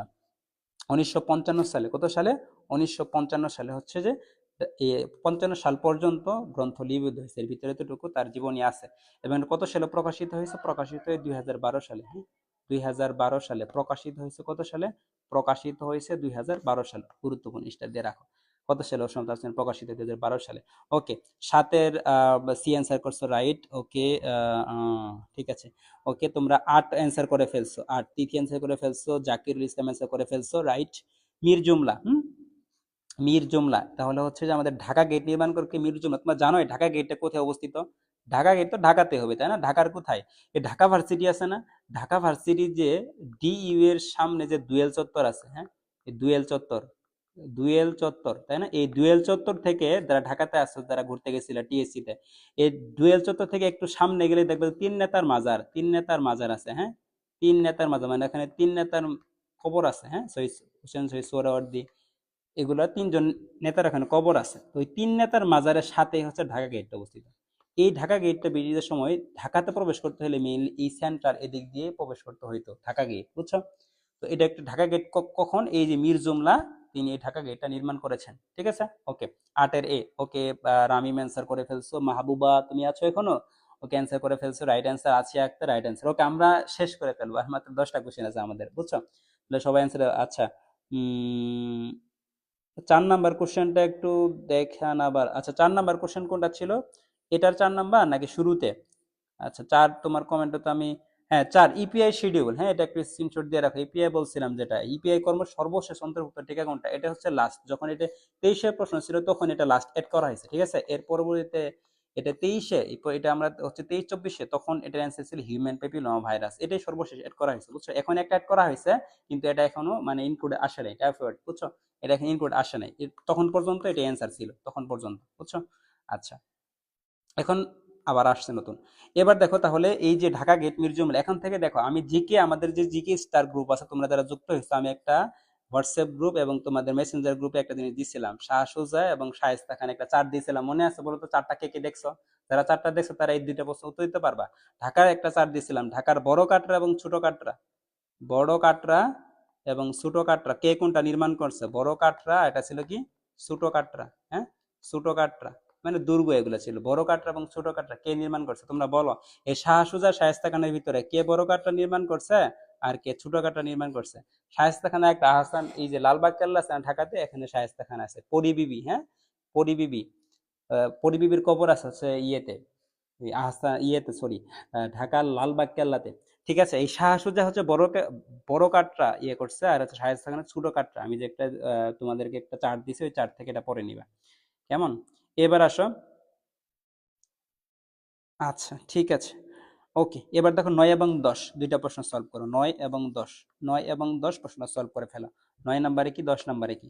কোন শিল্পী মুক্তিযুদ্ধে প্ল্যাটুন কমান্ডার হিসেবে অংশগ্রহণ করেন? এগুলা কিন্তু গুরুত্বপূর্ণ, আসলে যখন পড়বা তখন বোঝাই যায় যে কোন প্রশ্নটা পরীক্ষায় আসার মতো। হ্যাঁ, ওকে, বড় কাটরা শাহ সুজা, ছোট কাটরা হচ্ছে Shaista Khan. Good, very good. যে ইনফোগুলো আমি বলবো তোমরা চাইলে এগুলো একটু কমেন্টে লিখতে পারো, বুঝছো? ক্লাসে যেহেতু দেখতে আসো, যদি লিখে ফেলো, তাহলে তুমি একবার টাইপ করতেছো, একবার শুনতেছো, একবার দেখতেছো, ইনশাল্লাহ এটা মাথায় সেট আপ হয়ে যাবে একদম তোমাদের, বুঝছো? ওকে, এবং সবাই অ্যান্সার করার চেষ্টা করবো, আমি যখন বলে দেবো তারা পড়বে, একবার কমেন্ট করে দিয়ে দিলাম ইনশাল্লাহ। ওকে, তাহলে কোন শিল্পী মুক্তিযুদ্ধে প্ল্যাটুন কমান্ডার হিসেবে অংশগ্রহণ করেন? প্লাটুন কমান্ডার কারা, যারা হচ্ছে গেরিলা যুদ্ধ করছে, ঠিক আছে, কি করছে, গেরিলা যুদ্ধ, গেরিলা যুদ্ধ করছে, বুঝছো। এবং খুব কম বছর বয়সে, খুব কম বয়সে এই গেরিলা যুদ্ধে শাহাবুদ্দিন আহমেদ, অ্যান্সার কি, শাহাবুদ্দিন আহমেদ মাত্র 21 বছর বয়স, কত বছর বয়সে, 21 বছর, হ্যাঁ 21 বছর বয়সে তিনি গেরিলা যুদ্ধে অংশগ্রহণ করছে। তিনি প্লাটুন কমান্ডার হিসেবে দায়িত্ব পালন করছে, ঠিক আছে, প্লাটুন কমান্ডার হিসেবে অংশগ্রহণ করছে। ওকে, গুরুত্বপূর্ণ। এবার সিলেট, এই যে এই জিনিসটা অবশ্যই অবশ্যই আসবে। M100 স্টার দিয়ে রাখলাম, কি বলছি, কিছু টপিক আমি বলবো M100 স্টার বলে দিই, 100টা টপিক পড়াবো, সেখান থেকে পরীক্ষা প্রশ্ন এরকম জিনিস, বুঝছো। তাহলে সিলেট কোন প্রাচীন জনপদের অন্তর্ভুক্ত ছিল? এই জনপদ থেকে, প্রাচীন জনপদ থেকে প্রত্যেক বছর, হ্যাঁ এখান থেকে প্রশ্ন থাকবে, মানে এই প্রশ্ন আসার মতো এটা। তাহলে প্রাচীন জনপদ থেকে কোন জনপদ কিসের অন্তর্ভুক্ত, হ্যাঁ প্রাচীন জনপদ, সবাই ভালো মতো পড়ে নিবা। আমাদের মিডিস্টার গ্রুপে আমরা একটা চার্ট দিয়ে দেবো প্রাচীন জনপদের, সুন্দর মতো চারটা পড়ে নেবো, ওখান থেকে মাস্ট কমন আসবে, ঠিক আছে। তাহলে প্রাচীন জনপদ এটা কি, সিলেট কোন জনপদ ছিল, হরিকেল জনপদ, অ্যান্সার কি তাহলে, হরিকেল। এটার হবে 10-এর হরিকেল। আমাদের 2 বছরের প্রশ্ন সলভ করা শেষ, ঠিক আছে, 2024 সাল এবং 2023 সালের প্রশ্ন সলভ করা শেষ। ওকে, আমরা এখন চলে যাব 2022 সালের প্রশ্ন সলভ করতে, ঠিক আছে, 2022-এর প্রশ্ন সলভ করতে। আর মাত্র 10টা প্রশ্ন আসে, ইনশাল্লাহ আমরা 10টা প্রশ্ন শেষ করে ফেলবো। ওকে, আমরা চাচ্ছিলাম যে আমরা 1 ঘন্টার ভিতরে আমরা ক্লাস শেষ করে ফেলবো, আমাদের হাতে এখন আরো অনেক সময় আছে, আমরা শেষ করে ফেলবো ইনশাল্লাহ। আরো 20 মিনিট সময় আছে, আমরা ইনশাল্লাহ ক্লাসটা শেষ করে ফেলবো। আর মাত্র 10টা প্রশ্ন আছে আমাদের কাছে, ঝটপট অ্যান্সার করে ফেলবো তোমরা। ওকে, দেখো এটা হচ্ছে 2000 মেডিকেল ভর্তি পরীক্ষা, মেডিকেল অ্যাডমিশন টেস্ট 2022-23, হ্যাঁ 22-23 সেশন, 2022 সাল, যারা এইচএসসি 22 ব্যাচ ছিল, হ্যাঁ আমার পরের ব্যাচ, হ্যাঁ। ওকে, এখন দেখো এই যে মুক্তিযুদ্ধ ভিত্তিক উপন্যাস কোনটি, 1 নাম্বার প্রশ্ন অ্যান্সার করো, 2 নাম্বার প্রশ্ন, 3টা প্রশ্ন, যারা পারবা একসাথে এগুলো অ্যান্সার করো, একটা একটা অ্যান্সার করো। মুক্তিযুদ্ধ ভিত্তিক উপন্যাস কোনটি, এই দেখো এই প্রশ্নটা ভালো মতো পড়বা, মুক্তিযুদ্ধ যখন পড়বা তখন মুক্তিযুদ্ধ ভিত্তিক গান, মুক্তিযুদ্ধ ভিত্তিক সিনেমা, সিনেমা, নাটক, নাটক, কবিতা, উপন্যাস, এই মুক্তিযোদ্ধা রিলেটেড যা কিছু আছে, কোনটার গীতিকার কে, কোনটার সুরকার কে, এইগুলা ভালো মতো পড়বা অবশ্যই, বুঝছো। তাহলে মুক্তিযুদ্ধ ভিত্তিক একটা উপন্যাসের নাম কি, এটা অ্যান্সার হবে মা, হ্যাঁ মুক্তিযুদ্ধ ভিত্তিক উপন্যাসের নাম কি, মা। লাল সালু কি, লাল সালু কার, সৈয়দ ওয়ালিউল্লাহর লেখা, ঠিক আছে। কৃতদাসের হাসি, এগুলো সামাজিক গ্রামীণ উপন্যাস, ঠিক আছে। সারেং বউ একটা গ্রামীণ জনজীবনের উপন্যাস, এইগুলো একটু পড়লো। কিন্তু মুক্তিযুদ্ধ রিলেটেড কোনটা, মা। কে লেখছে, আনিসুল হক, ঠিক আছে, আনিসুল। ওকে, এবার আসো 2 নাম্বার প্রশ্ন। 2 নাম্বার প্রশ্নে কি আছে, বীরশ্রেষ্ঠ ল্যান্সনায়ক মুন্সি, ল্যান্সনায়ক নূর মোহাম্মদ শেখ, এটা খুবই গুরুত্বপূর্ণ। এই টপিকটা M100 দিয়ে রাখবা, এই টপিকটা খুবই গুরুত্বপূর্ণ, 30টা দিয়ে রাখবা, যে বীর শ্রেষ্ঠদের টপিক, বীর শ্রেষ্ঠ এবং সেক্টর। এই যে আমি যে আজকে যে টপিকগুলোর কথা বলছি, এই টপিকগুলো থেকে মেডিকেলে মাস্ট কমন পাবা ইনশাল্লাহ। এই টপিকগুলো থেকে জিকে থেকে প্রশ্ন আসবেই, জিকে থেকে প্রশ্ন আসবেই, ঠিক আছে। ওকে, মা আনিস হলো, গুড, ভেরি গুড। ওকে, এই যে তুমি এই যে জাকিউল ইসলাম সুন্দর কাজ করতেছে, সে কিন্তু এই যে প্রশ্ন শুনেই অ্যান্সার করে ফেলতেছে, ঠিক আছে।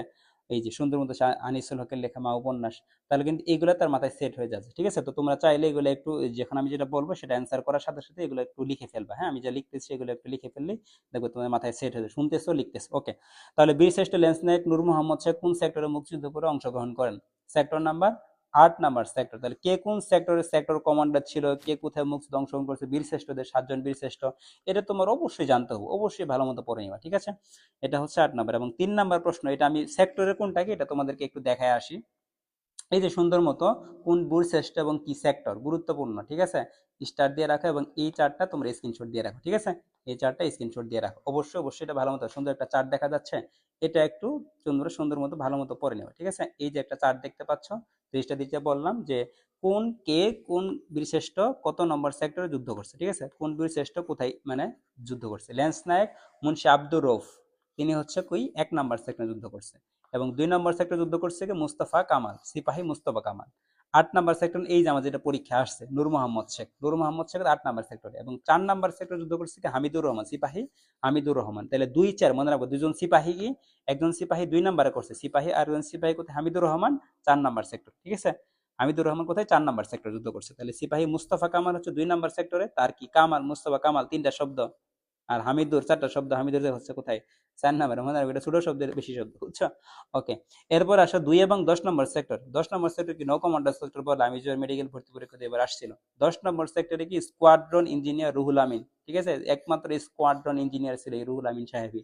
কিন্তু 2 এবং 10 নম্বর নৌ কমান্ডার সেক্টর, তিনি কি ছিল, নৌবাহিনী ছিল, নৌবাহিনী কর্মকর্তা ছিল, নৌবাহিনীকে যুদ্ধ করবে 10 নম্বর সেক্টরে, স্কোয়াড্রন লিডার রুহুল আমিন, ঠিক আছে। এবং ক্যাপ্টেন মহিউদ্দিন জাহাঙ্গীর, ক্যাপ্টেন মহিউদ্দিন জাহাঙ্গীর কোথায় যুদ্ধ করছে, 7 নম্বর সেক্টর, ঠিক আছে। তাহলে 1 2 2 দিয়ে 2 এবং 4 পড়াই দিলাম। এবং 1 নম্বরে কি লেন্স নায়ক মুন্সি আব্দুর রউফ, লেন্স নায়ক মুন্সি আব্দুর রউফ। ওকে, 8 নাম্বারটা আমাদের অ্যান্সার, যেটা হচ্ছে নূর মোহাম্মদ শেখ। ক্লিয়ার? তাহলে এই 4টা 30টা দিয়ে রাখো, 4টা ভালো মতো পড়ে নিবা। ক্লিয়ার? ওকে।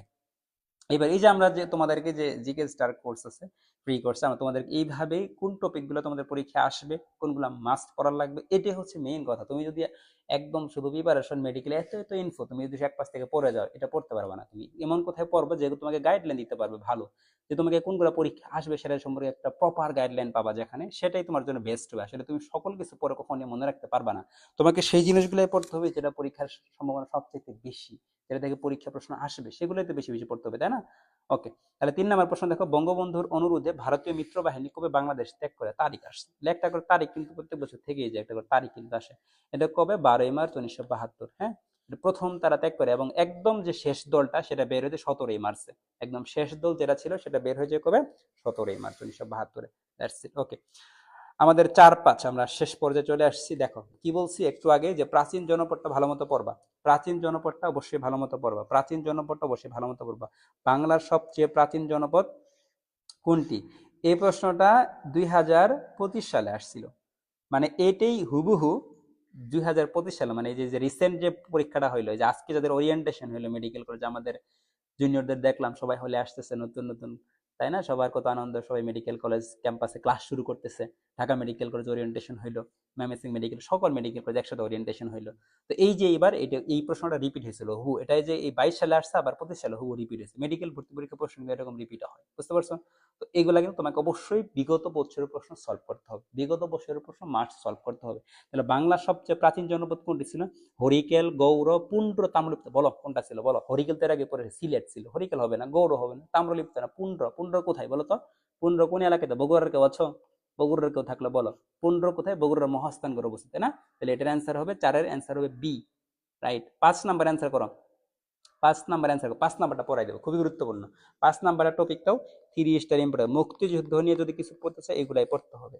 যে বাংলাদেশকে কে প্রথম স্বীকৃতি দিছে, হ্যাঁ, এই যে একটু আগে বলে দিয়েছিলাম আমি, যারা আমার ক্লাস শুরু থেকে আসো, বলছে কে কখন স্বীকৃতি দিয়েছে 3 স্টার দিয়ে রাখার জন্য। ইরাক পড়াইলাম না, ইরাক, সেনেগাল, হ্যাঁ, কোনটা কে কখন কত তারিখে স্বীকৃতি দিয়েছে বলছিলাম। এই জিনিসগুলো অবশ্যই তোমাদেরকে ভালো মতো পড়তে হবে, রাইট? আচ্ছা, ঠিক আছে। এবার তাহলে আসো, এটার অ্যান্সার কি হবে? বাংলাদেশের স্বীকৃতি প্রথম ইউরোপীয় দেশ কোনটা? ইউরোপীয় দেশ চাইছে, তাহলে ইউরোপীয় দেশের অ্যান্সার কি হবে? অ্যান্সার হবে পূর্ব জার্মানি। পোল্যান্ড, স্পেন, ফ্রান্স এগুলো না, ইউরোপীয় দেশ কি? জার্মানি। পূর্ব জার্মানি হচ্ছে ইউরোপীয় দেশ, তাই অ্যান্সার হবে পূর্ব জার্মানি। এখান থেকে দেখো একটা চার্ট পড়াই দেই, সবগুলো মনে থাকবে।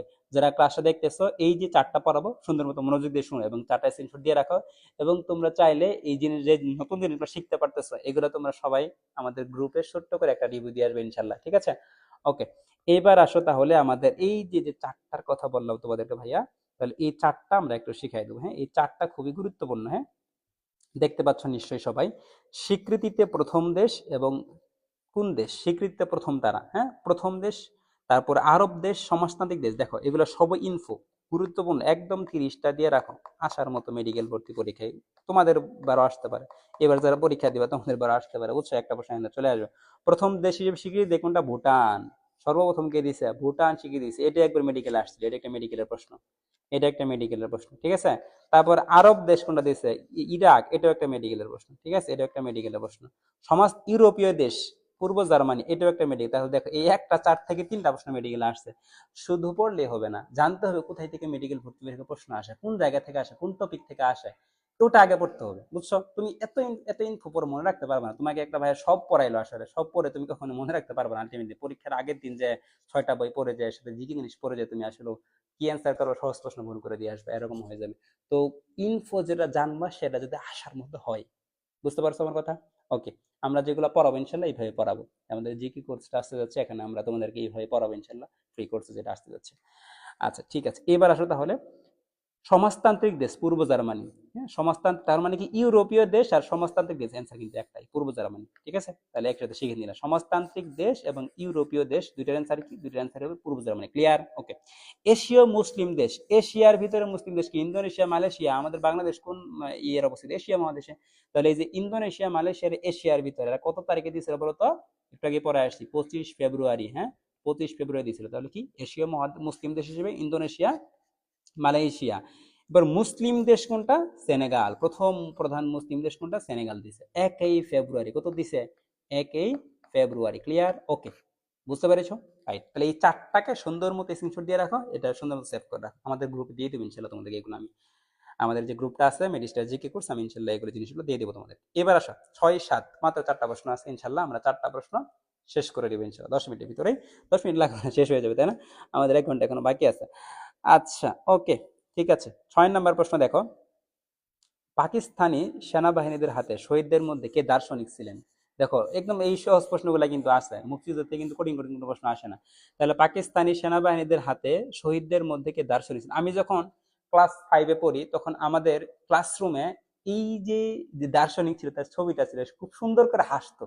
তার এত সুন্দর একটা ছবি ফোটানো ছিল, এই সবসময় সে হাসতো, বুঝছো? তাকে দেখে বুঝে সে হচ্ছে ফিলোসফার বা দার্শনিক, বুঝতে পারছো? সুন্দর হাসি দিয়ে থাকতো, ডক্টর গোবিন্দচন্দ্র দেব। ঠিক আছে, ডক্টর গোবিন্দচন্দ্র দেব। অ্যান্সার কি হবে, ডক্টর গোবিন্দচন্দ্র দেব। ঠিক আছে। 7 নম্বর প্রশ্নের অ্যান্সার করো সবাই। 7 নম্বর প্রশ্নের অ্যান্সার কি হবে তাহলে সবাই বলে রাখো। 7 নম্বর প্রশ্নের অ্যান্সার করো তোমরা সবাই। স্বাধীনতার পর প্রথম ডাক টিকিটে কোন ছবি ছিল? স্বাধীনতার পর প্রথম ডাক টিকিটে কোন ছবি ছিল?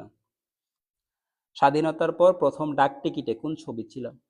সোনা মসজিদ, জাতীয় স্মৃতিসৌধ, লালবাগ কেল্লা, কেন্দ্রীয় শহীদ মিনার। এই যে এখানে 4টা অপশন আছে, 4টা অপশন সম্পর্কে ভালো মতো পড়বা। প্রত্নতত্ত্ব নিয়ে যে জিনিসগুলো আছে, আমি আজকে আমাদের যে পেজ আছে আমার আবু সাইদ এক্সিয়াম এবং মেডি পয়েন্ট, সেখান থেকে আমি প্রত্নতত্ত্ব নিয়ে একটা MP3 বই থেকে কিছু ইনফো শেয়ার করছি, ওগুলা সবাই ভালো মতো দেখে নিবা। ঠিক আছে, ওখান থেকে প্রত্নতত্ত্ব থেকে একটা সিকিউ, একটা তোমাদের একটা MCQ মাস্ট থাকবে, একটা MCQ অবশ্যই অবশ্যই থাকবে, বুঝতে পারছো? তাহলে দেখো এটার অ্যান্সার কি হবে, অ্যান্সার হবে কেন্দ্রীয় শহীদ মিনার। কারণ কেন কেন্দ্রীয় শহীদ মিনার, এটা প্রথম ডাক টিকিট প্রকাশিত হয় কত, এই প্রথম ডাক টিকিট হচ্ছে 21 ফেব্রুয়ারিতেই। ঠিক আছে, প্রথম আসে 21 ফেব্রুয়ারিতে। তো ওখানে এই কেন্দ্রীয় শহীদ মিনারের ছবিটা তখন ছিল। এটার ইয়ে করছে বিপি চিটনিস, যে নকশা করছে, বুঝছো? বিপি চিটনিস। এবং এটার দাম ছিল মনে হয় 20 পয়সা। হ্যাঁ, 20 পয়সা, এটা একটু মনে রাখবা। ওকে, ডাক টিকিট যেটা ছিল তার মূল্য ছিল 20 পয়সা। আচ্ছা, লাস্ট আমরা চলে আসছি 8 নম্বর প্রশ্ন। এই যে গান, একটু আগে বলে আসলাম কি মুক্তিযুদ্ধ ভিত্তিক যে গানগুলা আছে, এগুলা সুরকার, গীতিকার, নাটক, সিনেমা, উপন্যাস, এই জিনিসগুলো তোমাদেরকে মাস্ট জানতে হবে, তাই না? তাহলে 8 নম্বর প্রশ্ন দেখো, আমার ভাইয়ের রক্তে রাঙানো 21 ফেব্রুয়ারি এর প্রথম সুরকারকে? তার মানে কি এর দুইটা সুরকার আছে, একটা প্রথম সুরকার এই গানের, এবং এখন আরেকটা দেখো, এই গান দুইটা লিরিক্স আছে, বুঝছো? আগে একজন সুর দিছে এবং পরে আরেকজন সুর দিছে আধুনিক। এখন দেখেন বর্তমান সুরকার কিন্তু আরেকজন, বুঝছো? বর্তমান সুরকার আরেকজন। এটার অ্যান্সার কি হবে, আব্দুল গাফফার চৌধুরী আছে, আলতাফ মাহমুদ, আসাদ চৌধুরী, আব্দুল লতিফ। আব্দুল গাফফার চৌধুরী ছিল গীতিকার। তিনি কি ছিল? গীতিকার। অ্যান্সার করো তো সবাই। আব্দুল গাফফার চৌধুরী ছিল গীতিকার। 9 এর অ্যান্সার, কোন এর অ্যান্সার করছো এটা তোমরা? ওকে, 8-এর অ্যান্সার করো। 8 নম্বর অ্যান্সার করো, যে আমার ভাই রক্তে রাঙানো 21 ফেব্রুয়ারি গীতিকার কে ছিল? হুম, ওকে, ঠিক আছে। জাকিউল ইসলাম তো অ্যান্সার করে ফেলছো। মাহবুবা অ্যান্সার করে ফেলছো, গুড। দেখো তার অ্যান্সার কি হবে, অ্যান্সার হবে আব্দুল লতিফ। অ্যান্সার কি, আব্দুল লতিফ, বুঝছো? তিনি ছিল প্রথম, হ্যাঁ, প্রথম সুরকার, প্রথম সুর দিয়েছে, তাই না? প্রথম সুরকার। আর বর্তমান সুরকারকে বলো। বর্তমান সুরকার হচ্ছে আলতাফ মাহমুদ, তিনি হলো বর্তমান সুরকার। বর্তমান সুরকারকে আলতাফ মাহমুদ। সুন্দর মতো স্ক্রিনশট দিয়ে রাখো, এটা অবশ্যই অবশ্যই কাজে লাগবে। ঠিক আছে, আর মাত্র 2টা প্রশ্ন আছে, আমরা 2টা প্রশ্ন সলভ করে আমাদের আজকে ক্লাসে বিদায় জানাবো। ঠিক আছে, আচ্ছা, তাহলে 9 নম্বর প্রশ্ন এবং 10 নম্বর প্রশ্ন। 9 নম্বর প্রশ্ন কি, 10 পর্যন্ত যারা পারবা ঝটপট অ্যান্সার করে দাও। 1966 সালে ঘোষিত হয় 6 দফা। এই 6 দফা দাবির কয়টি দফা অর্থনীতি বিষয়ক ছিল, মানে অর্থনীতি রিলেটেড? কত নম্বর দফা ছিল, এটা অ্যান্সারটা আসছিল, অর্থনীতি বিষয়ক দফাটা কত নম্বর ছিল? এটা হয়তো তোমরা পারবা না, একটু কঠিন প্রশ্ন ছিল এটা। 6 দফা দাবির, এটা তোমরা 9-10 পড়ছো, কঠিন প্রশ্ন কি আর। এটা তো থাকে, মানে বিশ্ব পরিচয় ছিল আমাদের, যে কয়টা দফায় ছিল, কোন দাবিতে কি ছিল, তাই না? ও সেটা পড়ে নিও। এটা কি অ্যান্সার হবে 3, তৃতীয় দফায় ছিল, বুঝছো? ওকে, এবং ইউরোপীয় বণিকদের মধ্যে প্রথম বাংলায় কারা এসেছিলেন, এটা অ্যান্সার করে, এটা অবশ্যই সবার পারতে হবে। ইউরোপীয় বণিকদের মধ্যে প্রথম বাংলায় কারা এসেছিলেন, এটা লাস্ট অ্যান্সার, সবাই করবা, হ্যাঁ সবাই করবা, লাস্ট অ্যান্সার।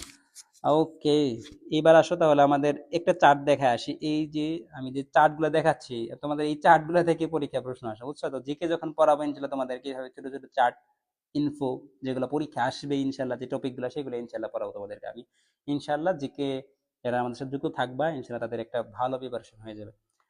এবার আসো দফা এবং বর্ণনা। এই যে 6টা দফা ছিল, তাহলে 6 দফা এর ভিতরে অর্থনীতি বিষয়ক দফা চাইছে। প্রথম দফায় কি ছিল? শাসনতান্ত্রিক কাঠামো এবং রাষ্ট্রের প্রকৃতি। এটা বসে থাকে একটা রাষ্ট্র, সেই রাষ্ট্রের কিভাবে চালাবো প্রথম এই জিনিসটা আমার করতে হবে, তাই না? শাসনের কাঠামো এখানে থাকতে হবে। দ্বিতীয় দফায় কি ছিল? কেন্দ্রীয় সরকারের ক্ষমতা, তারপর সরকার, রাষ্ট্র চালাইলাম এখন সরকার। তারপর রাষ্ট্র চালাতে কি কি লাগবে? টাকা পয়সা লাগবে। টাকা পয়সা ছাড়া রাষ্ট্র চালাতে পারবা? প্রথম কি তাহলে? প্রথম রাষ্ট্রের শাসন করবে কিভাবে, নিয়ম নীতিগুলো ঠিক করলাম। পরে সরকারের হাতে ক্ষমতা দিলাম। দুই, তিনে কি সরকার কি দিয়ে চালাবে? দেশ টাকা পয়সা দিয়ে চালাবে। কি দিয়ে দিবে? টাকা পয়সা দিয়ে চালাবে। মুদ্রা এবং অর্থ বিষয়ক ক্ষমতা, তাহলে 3 নাম্বার কি? মুদ্রা। 4 নাম্বারে কি? টাকা পয়সা দিয়ে চালাবো তো, পরে কি নিতে হবে? জনগণের কাছ থেকে কর নিতে হবে, ব্যবসা কর নিতে হবে। তাহলে 4 নাম্বারে কি? রাজস্ব কর, শুল্ক বিষয়। তাহলে গল্প যে বলছি মনে থাকবে? কি গল্প বলছি? দেশ চালার ভিতরে কি নিয়মতান্ত্রিক ঠিক করতে হবে, শাসনতান্ত্রিক কাঠামো এবং রাষ্ট্রের প্রকৃতি ঠিক করতে হবে। দেন কি? সরকারের হাতে ক্ষমতা দিলাম। এরপরে কি করব? টাকা পয়সা দিয়ে দেশ চালাতে হবে, মুদ্রা অর্থ বিষয়ক ক্ষমতা। টাকা পয়সা কই থেকে আসবে? কর থেকে আসবে, রাজস্ব কর, শুল্ক বিষয়ক ক্ষমতা। এরপরে কি? টাকা পয়সা কই কই থেকে আসে? বিদেশ থেকে আসে, বৈদেশিক বাণিজ্য বিষয়ক ক্ষমতা, হ্যাঁ বৈদেশিক বাণিজ্য বিষয়ক ক্ষমতা। এরপরে কি করলাম? বৈদেশিক করলাম, দেশের ভিতরে কি করবো? আঞ্চলিক সেনাবাহিনী গঠনের ক্ষমতা, আঞ্চলিক। এই যে গল্প বলছি মনে রাখতে পারবে এখন আমি যে গল্পটা বলছি? প্রথম দেশ, প্রথম তাহলে কি? শাসনতান্ত্রিক ক্ষমতা, দ্বিতীয়ত সরকারের হাতে ক্ষমতা, তৃতীয়ত দেশ দিয়ে কি দিয়ে চালাবে? মুদ্রা অর্থ বিষয়ক ক্ষমতা। তারপরে কর চালাবো, কর, রাজস্ব কর, বৈদেশিক থেকে কর আসবে, বৈদেশিক বাণিজ্য। ষষ্ঠকে আঞ্চলিক সেনাবাহিনী। ক্লিয়ার? দেখো এই যে লাস্টে বলা আছে তৃতীয়, চতুর্থ এবং পঞ্চম হচ্ছে অর্থনীতি বিষয়ক। এগুলা কি? তাহলে 3 নাম্বার, 4 নাম্বার, 5 নাম্বার কি বিষয়ক? অর্থনীতি বিষয়। ক্লিয়ার? তাহলে চারটা, তাহলে আজকে 3টা চার্ট পড়াইছি। বলো এগুলা থেকে কি পরবর্তীতে প্রশ্ন পাবা? অবশ্যই পাবা ইনশাল্লাহ, এগুলো থেকে পরীক্ষা প্রশ্ন আসবে। আচ্ছা, ওকে, আমাদের লাস্ট প্রশ্নটা অ্যান্সার করো সবাই। ইউরোপীয় বণিকদের মধ্যে বাংলায় প্রথম কারা এসেছিলেন? তাহলে ইউরোপীয় বণিকদের মধ্যে বাংলায় প্রথম কারা এসেছিলেন, এটার অ্যান্সার করবা সবাই। বাংলায় প্রথম ডাচরা, কারা? পর্তুগিজরা আসছিল। অ্যান্সার কি তাহলে? অ্যান্সার হচ্ছে এ, পর্তুগিজরা প্রথম। ইউরোপীয় বণিকদের মধ্যে বাংলায় প্রথম কে এসেছিল? পর্তুগিজরা এসেছিল। ঠিক আছে, ইউরোপীয় বণিকদের মধ্যে বাংলায় কারা এসেছিল? পর্তুগিজরা এসেছিল।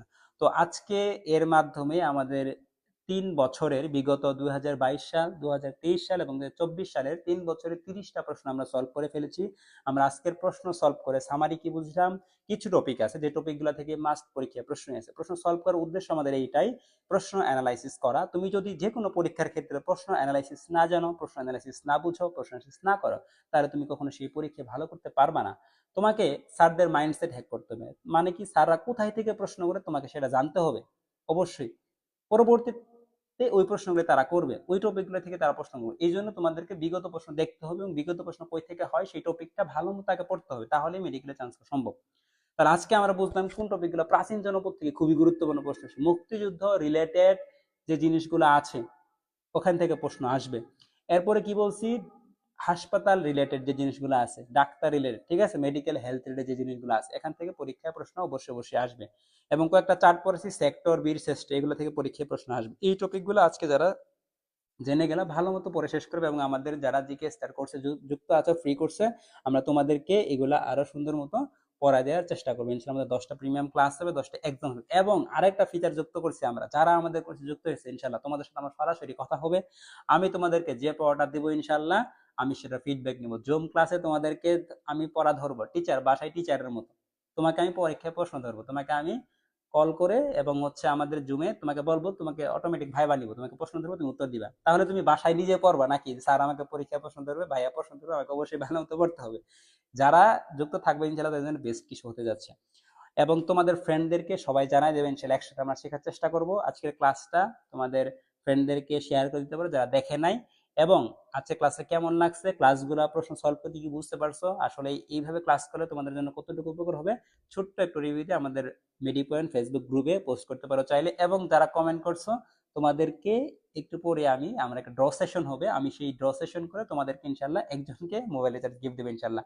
ওকে, ঠিক আছে। আচ্ছা, আজকের জন্য আল্লাহ হাফেজ। সবাইকে অসংখ্য ধন্যবাদ। সবাইকে অসংখ্য ধন্যবাদ আজকের ক্লাসটা আমার সাথে থাকার জন্য। ঠিক আছে, থ্যাংক ইউ সবাইকে। Thank you. হ্যাঁ, আচ্ছা, একটা লাভ দিয়ে দিই নাকি? লাভ না দিলে, আচ্ছা লাভটা ভালো হয়নি, এটা হচ্ছে প্রোথেলাস, বুঝছো? তো লাভ না, তো এটা কি, এটা হচ্ছে প্রোথেলাস, বুঝছো? তোমাদের সবাইকে একটা প্রোথেলাস গিফট দিলাম, বুঝছো? প্রোথেলাস, স্পোরের অঙ্কুরিত হওয়ার পর যেটা তৈরি করে সেটাকে আমরা প্রোথেলাস বলে থাকি, বুঝছো? সবাইকে অসংখ্য ধন্যবাদ আজকে ক্লাসে থাকার জন্য। ওকে, ওকে তাবাসসুম, অনেক ভালো হবে, হ্যাঁ ইনশাল্লাহ। ওকে, জাকিউল ইসলাম, গুড, ভেরি গুড, ইনশাল্লাহ। ওকে, আচ্ছা, তোমাদেরকে অনেক কষ্ট দিয়ে ফেললাম ক্লাসে জোর করে ধরে রেখে, হ্যাঁ। সবাই ইনশাল্লাহ আশা করি ভালো কিছু শিখতে পারছো ইনশাল্লাহ, এবং